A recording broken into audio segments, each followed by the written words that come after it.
जैसे ज़रूरी नहीं कि हम सिर्फ पढ़ाई करके आगे बढ़े। पढ़ाई सिर्फ एक, ये मान लो, एक साधन है आगे बढ़ने का।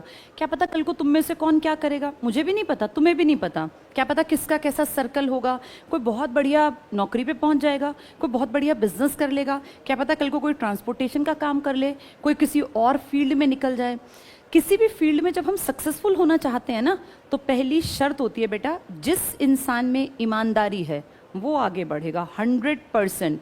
जिसमें बेईमानी है, कुछ दिन तक तुम्हें लगेगा कि वो आगे बढ़ रहा है, लेकिन वो सच में आगे कभी नहीं बढ़ेगा।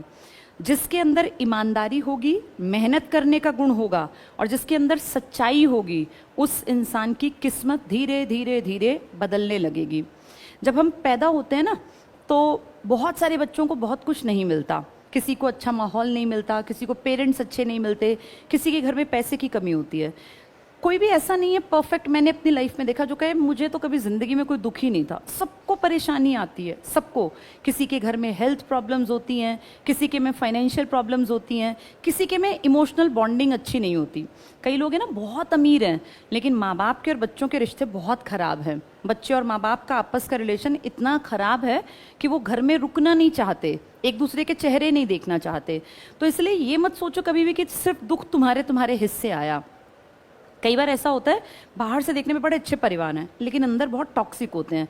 तो अगर तुम्हारे पास माँ बाप अच्छे हैं ना, तुम्हारे सर पे छत है बढ़िया, तन पे कपड़ा है, पेट भरा हुआ है, और पढ़ने के लिए माँ बाप ने माहौल दे रखा है, तो फिर सोचो कि हम ब्लेस्ड हैं। फिर मेहनत करो, मेहनत करके अपनी पर्सनैलिटी पे काम करो।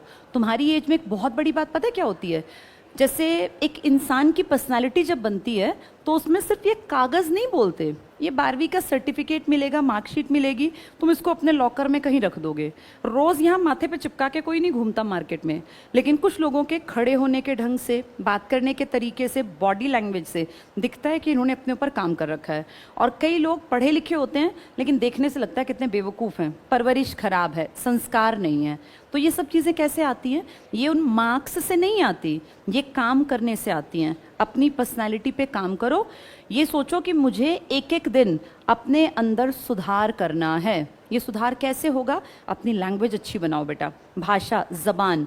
जैसे आजकल के कल्चर में कुछ लोग सोचते हैं कि गालियाँ देने से हम बहुत स्मार्ट लगते हैं। कोई अच्छा नहीं लगता। दुनिया उसकी इज्जत करेगी जिसकी ज़बान अच्छी होगी।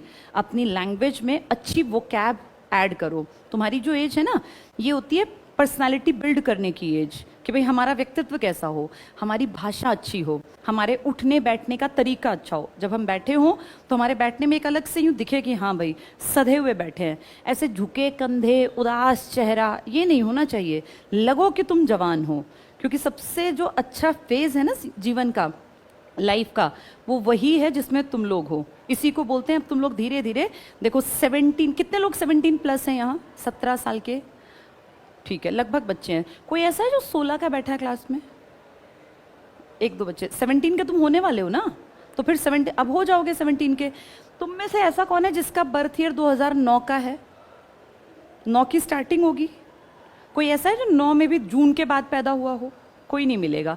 इसका मतलब ये मान के चलो कि तुम सब लोग अब 17 साल के, ज़्यादातर लोग या तो हो गए हैं या हो जाएंगे। अब तुम्हारी एज है अपने ऊपर काम करने की।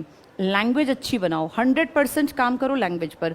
ये भाषा ना बेटा, अभी तुम्हें कीमत नहीं पता, कल को जब तुम सोसाइटी में बाहर निकलोगे ना, किसी इंटरव्यू को फेस करोगे, तो एक तो होता है फ्लॉलेस बोलना। जैसे मैं तुमसे बात कर रही हूँ, मैं बिल्कुल सोच के नहीं आई कि मुझे क्या बात करनी है, बस मेरे दिमाग में था कि 12th से बात करनी है। अब ज़िंदगी के 12वीं के जो बच्चे हैं, उनके पड़ाव ज़िंदगी के में, वो क्या सोचते हैं, मैं क्या सोचती थी, बस वही बातें मैं आके करती हूँ।